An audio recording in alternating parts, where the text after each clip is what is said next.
Hi, my name is Lisa. I'm a personal trainer and a nutrition coach as well as a professional dancer. I'm here today to show you all a Pilates infused core class. I do core work at the end of all of my workouts, and this is just a glimpse into some of the exercises I rotate between daily. It's even very low equipment, so it can be done on a cruise. So let's go. So we're just gonna start with some deep breaths.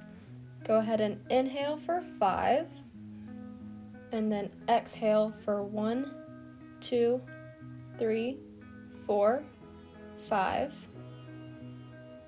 Go ahead and repeat that for about 2 more sets, just to get your body nice and warmed up and ready to work. And then after your next exhale, go ahead and start circling your neck to the right, getting all of those neck muscles nice and loose so you don't hold any tension in them. And then after 2 rotations, switch to the left and do 2 head rotations to the left side. Once you've finished with those head rolls, we're going to straighten our legs out in front of us with our feet flexed, so toes pointing up to the ceiling, arms out to our side in a T, and we're going to rotate opposite arm to touch the opposite toe. It's less about touching your feet and more about lifting up through your torso and rotating through that oblique. If you can touch your toes, cool, it'll be a nice stretch behind the backs of those legs, but if you can't, that's okay too. It's more about just that lift and warming up those core muscles. You've got 4 more of these left. Keep your arms held nice and strong and keep your legs as straight as possible. You're on your last 2. Come back up, and then last one, reach for that left foot and straighten up. Alright, now we're going to transition into our C curves. So you're going to bend your knees and put your hands behind your thighs. You're going to go ahead and start slightly leaning back, pulling that belly button towards the ground and your rib cage towards your hips. The goal is to be making a C shape with your torso. As you can tell, I'm rounding through my upper back. And then you're going to engage your lower abdomen, so those lower core muscles, to pull you back up and keep your spine nice and straight at the top. This is your last 2. This is just a good, nice, slow warm up for your core muscles and your spine to get those muscles articulating and flowing more smoothly. This last one, go ahead and go back slowly and then release all the way down to the ground. Release your hands back just for a nice stretch. Alright, to start our Pilates section, we're going to begin with dead bug. If you watched my previous video that was just on this section, the Pilates part of class, you'll be familiar with the next few exercises, and if not, no worries, just follow along and I'll be sure to give some pointers and tips through all of the exercises. So for dead bug, we want to make sure our belly button is going towards the ground, that we're keeping a flat spine and engaging our lower core muscles to keep them nice and flat. You don't want to arch your back and splay your rib cage out. So keep everything straight, pulling down towards those hips. Your feet in a nice tabletop, nice and bent, slightly away from your hips. You don't want to stack them right on top because then it makes the work a little easier. We want that challenge. And you're just tapping one heel down at a time, keeping your arms straight up above you. Everything nice and engaged and strong, so don't let those elbows bend. You've only got 2 more, so tap that right foot back together, and then tap that left foot, knees together, and then you can lower them down and drop that weight. Alright, the next thing is slow roll-ups. So this is working towards being able to do a sit-up without the extra jolt of your body. You want to be able to sit all the way up without momentum, just using that core strength. So basically here, you are just rolling up as far as you can go until you would need that extra push. Engage that lower core, tiny hold at the top, and then extend back out. It feels awkward at first, but the goal is to keep your shoulders pressed down and away from your ears as much as you can. There are also a few alternatives if you want to try bending your knees and rolling up, if you want to keep your hands behind your head, whatever you feel works best for you and gives you the most challenge. Your core should be burning by this point, so whatever variation of arms and legs helps you feel the work the most and you think is getting you closest towards that full sit-up. You've only got 2 left. Go ahead and try to roll up just a little bit further this time. Back down, and then your last one, roll up, hold, looking at your thighs, and then release. Next up is our bicycle crunches. So you're gonna bend one knee in and then straighten the other while you lift your neck and shoulders off the ground. Starting out slow, bring your knee in, pulse for 2, swap legs, and you're keeping your shoulders up this entire time. Again, pressing that belly button towards the ground, keeping that lower core nice and flat and engaged. Last 3, and then we'll go into our normal bicycle crunches. So your hands will be behind your head at a faster pace, reaching opposite elbow to opposite knee, thinking more about lifting up and turning that oblique to the other side, not letting the elbow turn in.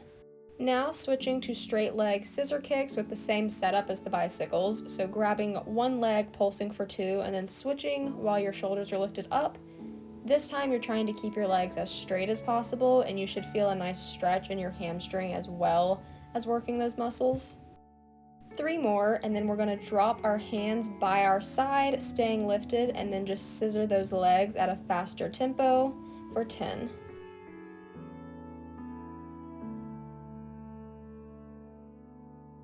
Last one, and good job, you're done with those. Go ahead and bring your knees to your chest and roll out your lower back for just a minute.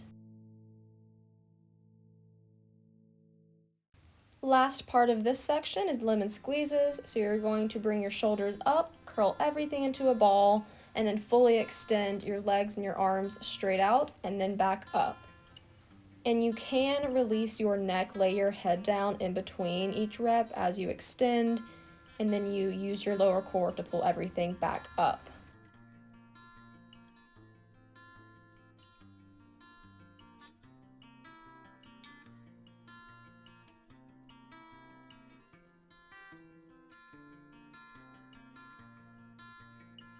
All right, you've got 2 more, and then on your last one, you're gonna squeeze in and then extend out and hold for 10 seconds. Keeping everything lifted up. It's kind of like a hollow hold. You're just a little bit lower than you typically would be for those. Good job. Go ahead and relax from that. First up in our strength section is a single leg V-up. So you're going to reach opposite arm to the opposite leg and keep that leg bent, and you just try to touch the toe. You don't have to touch it and come all the way up if you can't. The leg that is not lifting up, make sure that heel is digging into the ground just to give you some support. An alternative to this to work your way up to it is to have both legs up towards the ceiling and then just reach one arm to the opposite foot and just do a crunch towards your legs.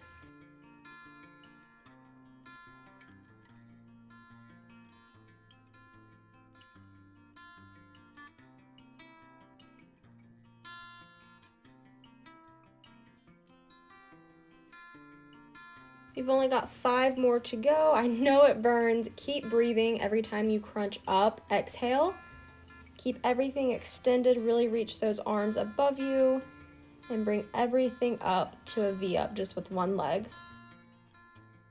Go ahead and rock your knees from side to side to shake it out, and then get ready to attempt 5 normal V-ups. So both arms and legs come up together, touch and hold at the top, and back down.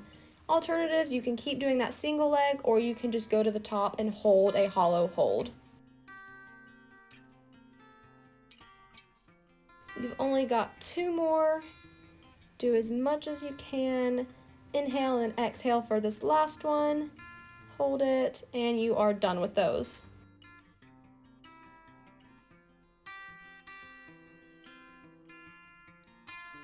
All right, once you're ready, we're gonna go back into more oblique work. So these cross body crunches, reaching opposite arm across and over the opposite knee. Again, lifting those shoulders each time you come up and relaxing them back down in between. This is all about lifting up and turning that oblique, not just your shoulders, but your entire torso. Next up, we have our Russian twist. You can hold a weight in between your hands. You don't have to, it's completely up to you. You may also drop your feet down if you don't want to have to balance with them up. That is totally fine. Just going from side to side, tapping the weight down. Now we're going into kind of an uncommon exercise, butterfly crunches. So you're gonna lean back on your elbows with your hands on your lower back to help support, feet touching together in front of you. Then you just lift your toes up to about right above your hips and then back down. This entire time you wanna keep that belly button pushing down, keeping it engaged. You don't wanna arch or splay your back. The key is to keep your knees turned out away from your center, and the further away your toes are from your body, the harder it is. So depending on the challenge you want, you can bring them closer or further away.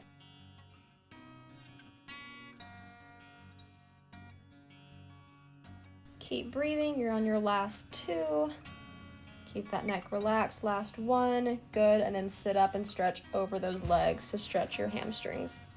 Next up, we're doing jackknife. So you get into a plank position and put your ankles and lower shin on top of a stability ball, and then bring your knees towards your chest and then extend back out, just like you're doing a mountain climber, but with both feet together, adding a challenge with the balance. Multiple alternatives. You can just hold a plank with or without the stability ball. You can also do normal mountain climbers, bringing one leg into your chest, crunching that torso, and then swapping legs.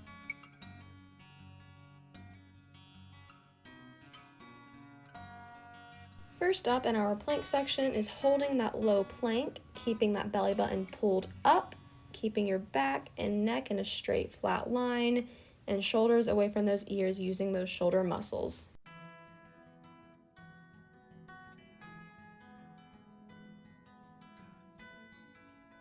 Without changing this position or form, keeping your hips square where they are, we start by dropping one knee at a time and alternating.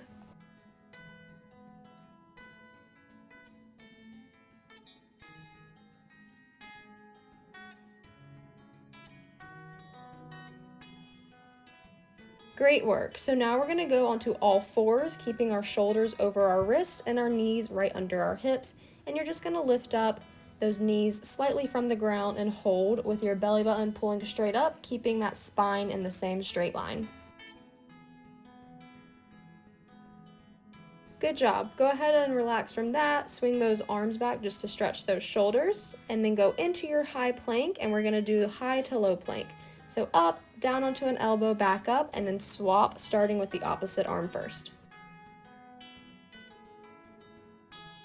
Good, now find a child's pose for a minute if you need, and get ready for side plank. We're going to twist that oblique, so the opposite arm is straight up, curve it under, turn the oblique, and reach behind you.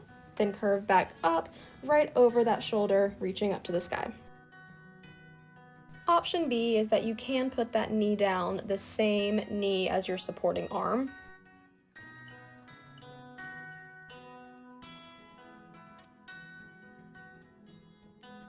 Now on to the other side, gotta keep it even.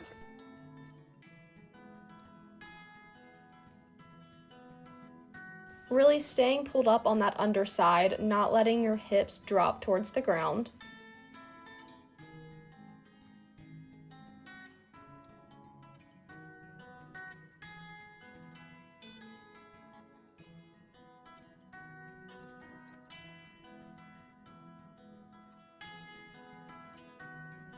You're on your last two, and then we're all gonna drop that knee into a modified side plank for the next exercise. We're moving into a kneeling side crunch. So you're gonna stay lifted in that underside oblique, really raising it up. And then you're going to crunch the same side elbow to that knee, staying lifted just as you crunch the upper oblique.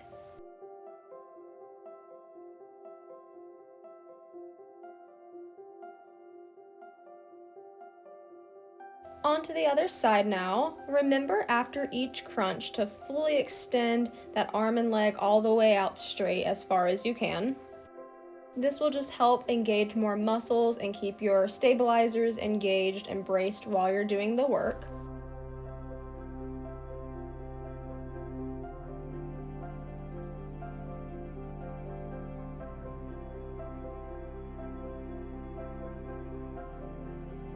Next section, we are starting with side bends with a weight in our hand. It is the same leg extended with the same arm holding the weight. If this bothers your knee, you can either add extra padding or you can stand up and do this standing. Really think about lifting up and reaching over like you're making a rainbow with your oblique, the side that's crunching. Instead of just crunching and folding over, really think about that lift. It helps engage those lower abdominals more. And now onto the other side. I always keep the dumbbell kind of right over my knee, but if you want to move it in front or behind your leg, whatever feels better for you.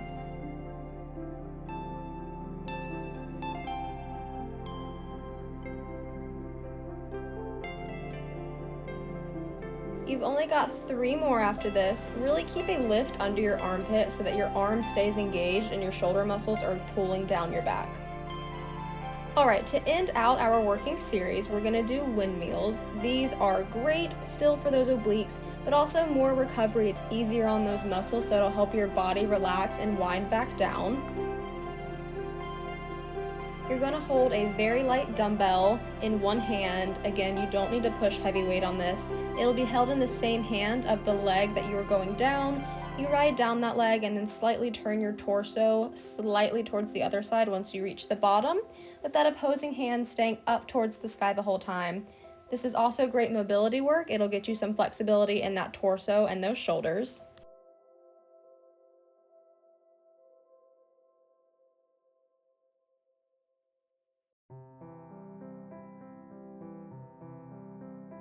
Switching now to the other side, remember to leave a slight bend in those knees. As you get to the bottom, if you want to straighten out through the backs of those knees, you can, and it'll give you a stretch in your hamstring, the backs of those legs, and it'll help get mobility, some motion in those hips as well.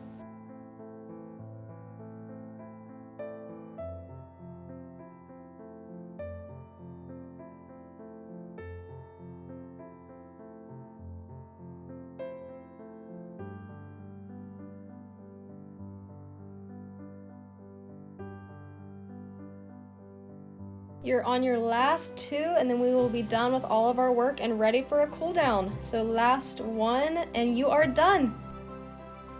To start off our cool down, we will be doing bird dogs. So this is still great core work for you, but also good to get that spine moving and kind of cool down and stretch out your muscles. So you want to reach the opposite arm and opposite leg out, extend them straight, and then crunch them back in, tucking your head or just dropping that hand down. Other than the crunch, you want your neck to stay straight in line with your spine. You want your belly button to stay pulling up, keeping that core engaged and braced. Try to move your hips as little as possible, just focusing on rounding through your spine. And then maintain that shoulder pulling down through your back to prevent tension from going up towards your ears.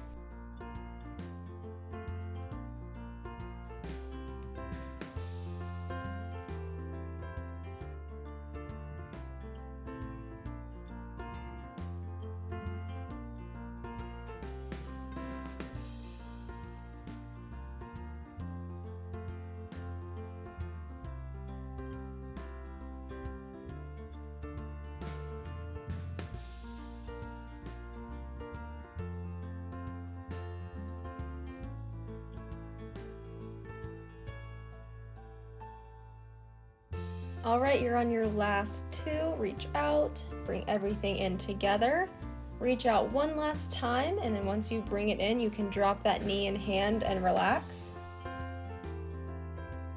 Go ahead and push back and sit into a child's pose. Stretch out those shoulders, rock from side to side if you need, whatever feels good for your hips.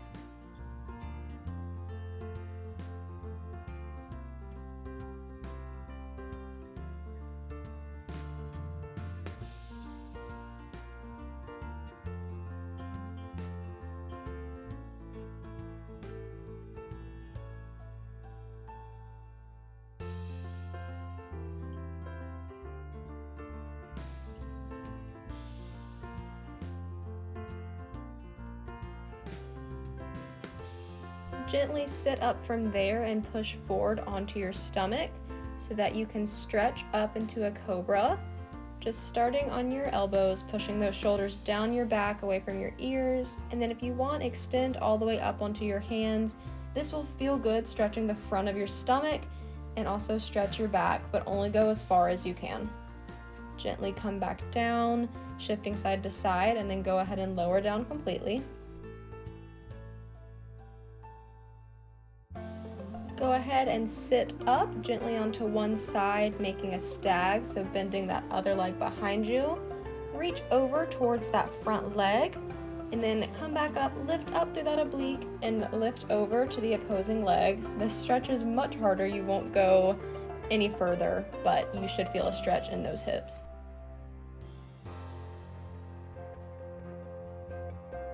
Good, now come out of that side and switch over to the other side. Keep breathing through all of this. Slow your body down, so lots of inhales and exhales. Reach over to that other side. If you can't tell, this side is much harder for me, and that's okay. Keep stretching if it feels good, and don't forget to go back through and do 2 rounds of this entire class for a complete core killer. But you are all done, and you did amazing. Thanks for watching.